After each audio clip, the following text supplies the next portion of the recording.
ધોરણ 9 ગણિત વિષયમાં પ્રકરણ નંબર 12 હેરોનનું સૂત્ર, બરોબર?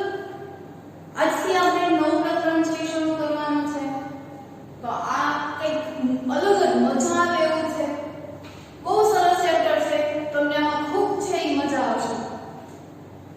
તો હવે એવું છે કે હેરોનનું સૂત્ર છે એ કેવું વળી સૂત્ર છે, એ કોના માટે છે? તો કે હેરોન નામના વૈજ્ઞાનિકે ક્ષેત્રફળ શોધવા માટેનું આ એક સૂત્ર છે એ આપ્યું છે કે જ્યારે જેનો આકાર છે એ અલગ અલગ હોય છે, બરોબર? તો એનું ક્ષેત્રફળ શોધવા માટે હેરોનનું સૂત્ર છે લખાય છે. તો આપણે બેઝિક સૂત્રો છે એ આપણે જાણી લઈએ કે ચોરસનું ક્ષેત્રફળ છે, ત્રિકોણનું ક્ષેત્રફળ છે, બરોબર?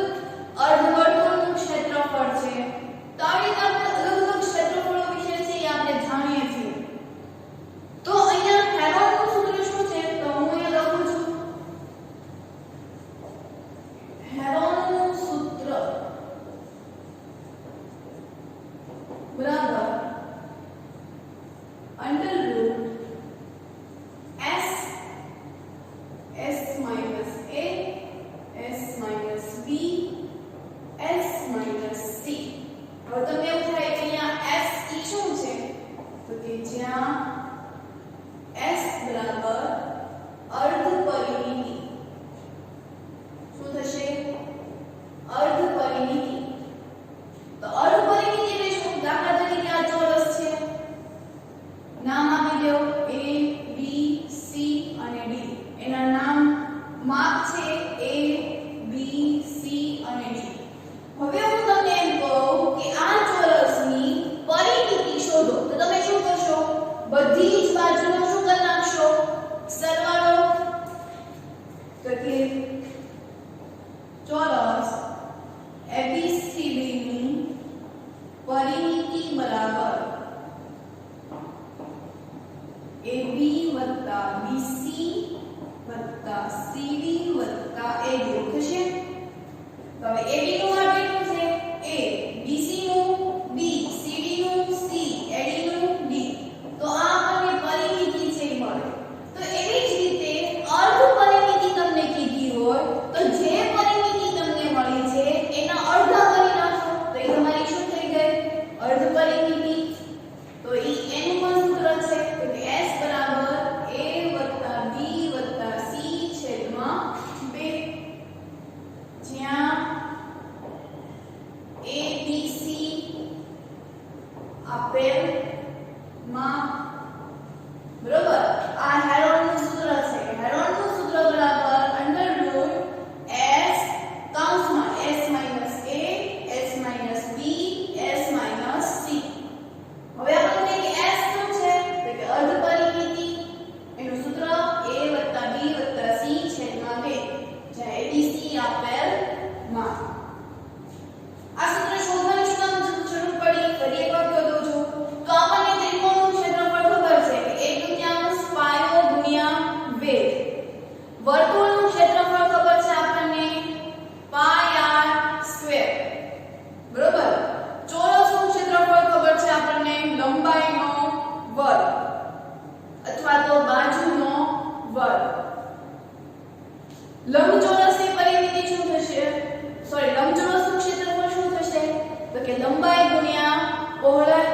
તો આ બધા સૂત્રોથી આપણને મળે છે. પણ અમુક વખત એવું થાય કે જે કોઈ જમીન છે કે કોઈ આકાર છે એ અનિશ્ચિત છે કે આપણે એને ત્રિકોણ, ગોળ, ચોરસ, લંબચોરસ નથી કહી શકતા. તો ત્યારે આપણે આ સૂત્રની મદદથી આપણે તે જગ્યાનું ક્ષેત્રફળ છે શોધી શકે. અને એની માટે હેરોને પોતાનું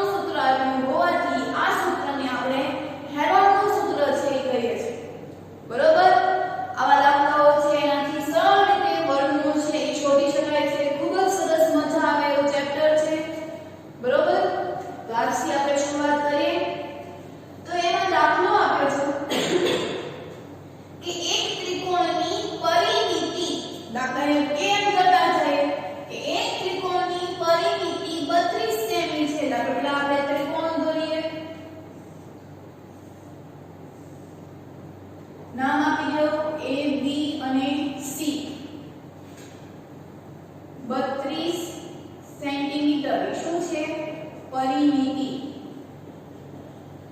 અને બે બાજુ 8 સેન્ટીમીટર અને 11 સેન્ટીમીટર છે. હવે આપણે બે બાજુ છે કે કઈ બે બાજુ નથી કીધી તો આપણે કોઈ પણ લઈ લઈએ. તો અહીંયા 8 સેન્ટીમીટર લઈ લઈએ, અહીંયા 11 સેન્ટીમીટર લઈએ, તો ત્રીજી બાજુ છે એ આપણને મળી જાય. તો કે હા, તો લખીએ ત્રિકોણની પરિમિતિ બરાબર AB વત્તા BC વત્તા AC. ત્રિકોણની પરિમિતિ કેટલી આપી છે આપણને 32. તો એના નીચે વેલ્યુ મૂકો, બરાબરની જગ્યાએ બરાબર, AB નું માપ 8, BC નું નથી આપ્યું એટલે એમ AC 11. તો 32 બરાબર 8 વત્તા 11 એટલે 19 વત્તા BC. મારે શું શોધવાનું હવે? BC. અહીંથી આપણે આવે દ્વિચલ સમીકરણ સ્ટાર્ટ થાય છે. તો 32 માંથી 19 જાય. તો આ 32 19 બે માંથી 9 નો જાય. એટલે શું લેવું પડે? 10 કો. 10 કો એટલે એનાથી 12. બાજુમાં એક ઘટી જાય એટલે ઉપર થઈ જાય 2.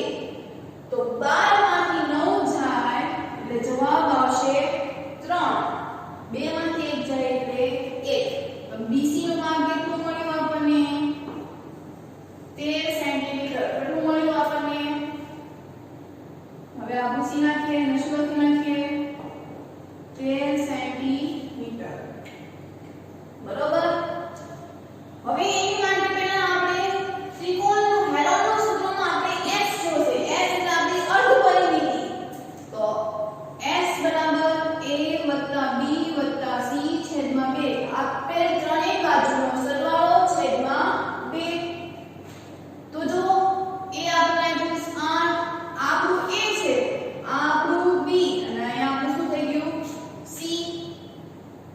તો કે 8 + 11 + 13 છેદમાં 2. તો હવે સરવાળો કરીએ તો 13 + 11 + 8 3 ને 4 4 + 8 12 વધી પડી 1 1 2 ને 3. જવાબ શું આવ્યો આપણે? 32. તો તમને જો અહીંથી ખબર પડે કે આપણી પરિમિતિ છે એ સાચી મળી છેદમાં 2. બરોબર. તો હવે આપણને s છે એ શું મળ્યો? જો અહીંયા છેદ જોડે 2 કા 2 16 દુને 32. તો s બરાબર શું મળ્યું આપણને? 16. અર્ધ પરિમિતિ કેટલી મળી આપણને?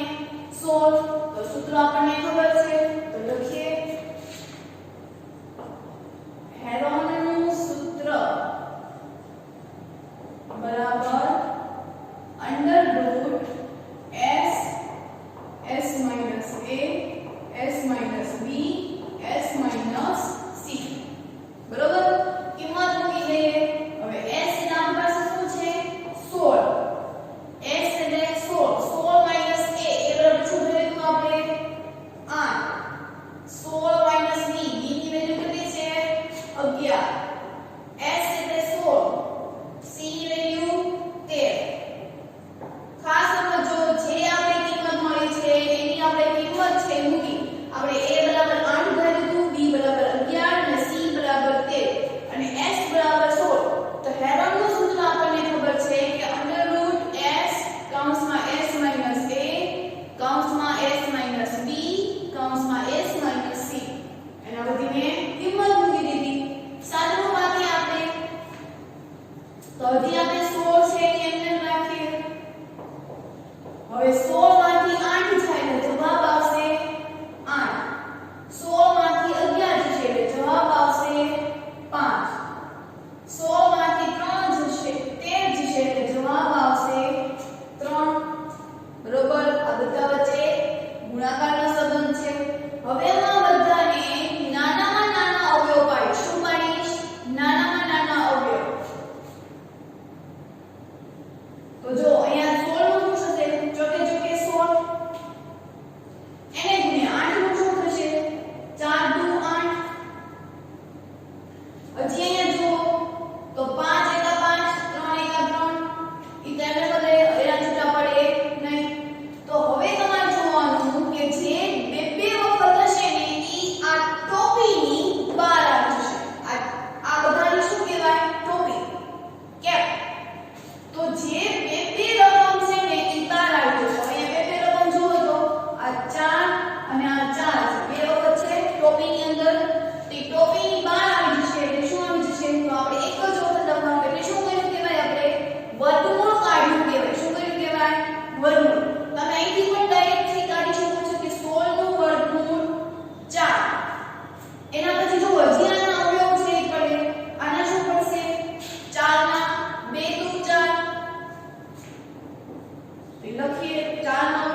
4 ના અવયવ પાડ્યા 2 ગુણ્યા 2 જ્યારે વર્ગમૂળની અંદર બે સંખ્યા છે ઈ મળતી જાય એમને ઈ ટોપીની બહાર એટલે વર્ગમૂળની બહાર છે ઈ નીકળતું જશે બરોબર અહીંથી ડાયરેક્ટ તમે એવું પણ કરી શકો કે અહીંયા 16 છે તો 16 નું વર્ગમૂળ નીકળશે 4 8 છે તો 8 માં 4 દુ 8 થશે તો 4 દુ 8 ગુણ્યા 5 ગુણ્યા 3 બરોબર પછી જો આ 4 નું વર્ગમૂળ નીકળશે શું નીકળે 2 તો 4 ગુણ્યા 2 અંડર રૂટ 2 ગુણ્યા 5 ગુણ્યા 3 તો 4 દુ 8 ગુણ્યા 30 પણ ઈ પણ ચાલે પણ આ તો હજી નાની રકમ છે એટલે આપણને ફાવે પણ અમુક વખત મોટી રકમ મળે છે અને વર્ગમૂળ કાઢતા નથી ફાવતું એટલા માટે હું એવો આગ્રહ રાખું છું કે જ્યારે આપણે અવયવ પાડીએ વર્ગમૂળ કાઢવાનું હોય ત્યારે નાનામાં નાના અવયવ છે એ પાડીએ અને પછી આપણે સામાન્ય છે એ કાઢીએ એનું વર્ગમૂળ છે એ કાઢીએ બરોબર તમે આ રીત પણ કરી શકો અને આ રીત પણ છે એ કરી શકો તો હજી પણ આપણે એનાથી આગળના દાખલા છે એ જોઈએ તો હવે એના પછીનો બીજો દાખલો છે એ જોઈએ કે એક ત્રિકોણાકાર બગીચા ABC ની બાજુઓ 120 મીટર 80 મીટર અને 50 મીટર છે ધન્યા માળીએ બધી જ તરફ વાડ છે બાંધવાની છે એનો જે માલિક છે અહીંયા બધી જ ફરતે શું કરવાની છે વાડ કરવાની છે અને અંદરની તરફ ઘાસ છે વાવવાના છે તેની કેટલા ક્ષેત્રફળમાં વાવણી કરવાની હશે તો આપણે એની માટેનું ક્ષેત્રફળ છે એ શોધવાનું છે બરોબર એક બાજુએ 3 મીટર થોડી જગ્યા દરવાજા માટે છોડે છે તો તેની ફરતે કાંટાની વાડ કરવા માટે 20 પ્રતિ મીટરના ભાવે થતો ખર્ચ છે એ શોધો તો પહેલા તો આપણે ત્રણેય બાજુ આપી છે એટલે આપણે એની અર્ધ પરિમિતિ છે એ શોધી નાખીએ તો અર્ધ પરિમિતિ બરાબર a + b + c છેદમાં 2 અર્ધ પરિમિતિમાં a આપ્યું છે આ a b અને c 50 + 80 + 120 છેદમાં 2 તો 120 + 80 200 200 + 50 એટલે 250 ભાગ્યા 2 એટલે જવાબ આવશે 125 s બરાબર શું આવ્યું 125 સૂત્ર મૂકીએ ક્ષેત્રફળનું તો ક્ષેત્રફળ બરાબર √ s s - a s - b s - c કિંમત મૂકી દે બધાની s એટલે આવ્યું આપણી પાસે 125 125 - 50 125 - 80 125 - 120 અહીંયા સુધી બધાને સમજાણું ક્ષેત્રફળ આપણે શોધી નાખીએ તો 125 છે ઈ એમને 125 માંથી 50 125 માંથી 50 5 માંથી 0 જાય એટલે 5 અહીંયા 10 કો લેવો પડશે બાજુમાં 0 12 અને 5 જાય એટલે 75 જવાબ શું આવ્યો એવી જ રીતે 125 માંથી 80 જાય એટલે અહીંયા 10 કો લેવો પડશે તો આવશે 45 અને 125 માંથી 120 તો જવાબ આવશે 5 બરોબર મંડી પડી આપણે 25 છે તો 25 ના અવયવ શું પડશે 125 ના તો 25 પંચા 125 એવું થાય 125 ના અવયવ શું પડશે 25 પંચા 125 પછી 75 છે તો 25 તેની 75 એવું થશે 25 તેની 75 પછી તો 3 તેની 9 અને 9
B બરાબર 80 મીટર અને C બરાબર 120 માંથી આપણે કેટલા મીટર બાદ કરવાના 3 તો 120 માંથી 3 એટલે 117 મીટર તો ફરીથી આપણે પાછી અર્ધ પરિમિતિ શોધવાની એનું ક્ષેત્રફળ છે શોધવાનું ત્યાં બંનેમાંથી બંને ક્ષેત્રફળને બાદ કરવાનું અને પછી ત્રિરાશિ છે એ મૂકવાની છે આ તમારે દાખલો જાતે કરવાનો છે અહીંયા તમને મળી ગયું એમાંથી તમારે અર્ધ પરિમિતિ શોધવાની છે એટલે તમને કોઈ s છે એ મળશે ઈ s માંથી ફરી પાછું હેરોનનું સૂત્ર છે એ મૂકવાનું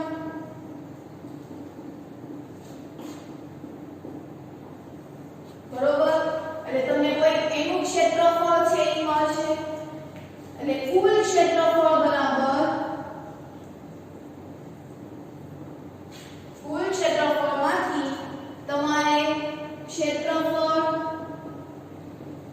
1 માઈનસ ક્ષેત્રફળ 2 કરવાનું છે શું કરવાનું પહેલા તમે આમાંથી s મળ્યું પછી આમાંથી તમે ક્ષેત્રફળ શોધ્યું ક્ષેત્રફળની કોઈ કિંમત મળી એટલે આપણે કુલ ક્ષેત્રફળ છે એ શોધવાનું છે હવે ટોટલ કેટલી જમીન રહી તો ક્ષેત્રફળ 1 અને ક્ષેત્રફળ 2 બાદ કરવાનું એટલે તમને કોઈ ક્ષેત્રફળ છે એ મળશે બરોબર અને હવે પાછી વાંચવાની તો તેની ફરતે કાંટાની વાડ કરવા માટે 20 રૂપિયા પ્રતિ મીટર એટલે કે 1 મીટર ત્યાં એને કેટલા રૂપિયા આપ્યા તો કે 20 રૂપિયા છે આપ્યા તો એનો ખર્ચ છે એ કેટલો થશે તો ત્રિરાશિ મૂકવાની